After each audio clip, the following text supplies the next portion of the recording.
নমস্কার। আজ 25শে বৈশাখ রবীন্দ্র জয়ন্তী। 25শে বৈশাখ উপলক্ষে কবিগুরু রবীন্দ্রনাথ ঠাকুরের প্রতি আমাদের সশ্রদ্ধা।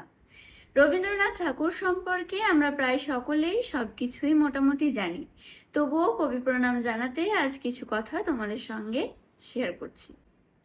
কবিগুরু রবীন্দ্রনাথ ঠাকুর ঊনবিংশ শতাব্দীর শেষ এবং বিংশ শতাব্দীর প্রথম ভাগে বাংলা সাহিত্য ও সংস্কৃতে এক প্রধান পুরুষ।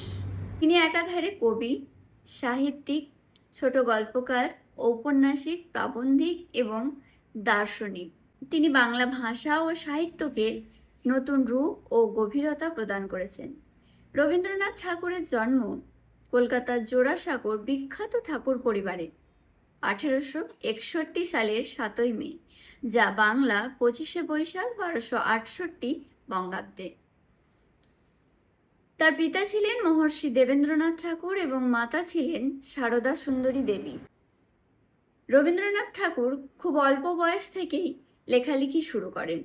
তার কবিতা, গান, ছোট গল্প, উপন্যাস, নাটক বাংলা সাহিত্যের এক অমূল্য সম্পদ।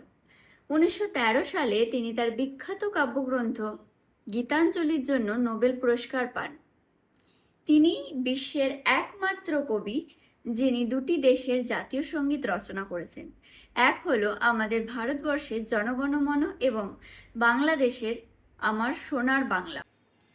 শুধু সাহিত্যে নয়, শিক্ষাক্ষেত্রেও রবীন্দ্রনাথের অবদান অপরিসীম। তিনি প্রথাগত শিক্ষা ব্যবস্থার বাইরে প্রকৃতির সান্নিধ্যে শিক্ষা প্রসারের জন্য শান্তিনিকেতনে বিশ্বভারতী বিশ্ববিদ্যালয় প্রতিষ্ঠা করেন। জীবনের শেষ দিকে তিনি চিত্রকলায় মনোনিবেশ করেন। 1941 সালের 7ই আগস্ট, যা বাংলায় 22শে শ্রাবণ 1348 বঙ্গাব্দে কলকাতার জোড়াসাঁকোর বাসভবনে শেষ নিঃশ্বাস ত্যাগ করেন। রবীন্দ্রনাথ ঠাকুর বাঙালির আবেগের প্রতীক। তার সৃষ্টি আজও আমাদের আনন্দ, বেদনা, সংকট ও সংগ্রামের অনুপ্রেরণা যোগায়। তিনি চিরস্মরণীয় হয়ে থাকবেন তার কালজয়ী সৃষ্টির মাধ্যমে। নমস্কার। শেষ করব কবিকে আবারও একবার কবি প্রণাম জানিয়ে। ভালো থাকবেন।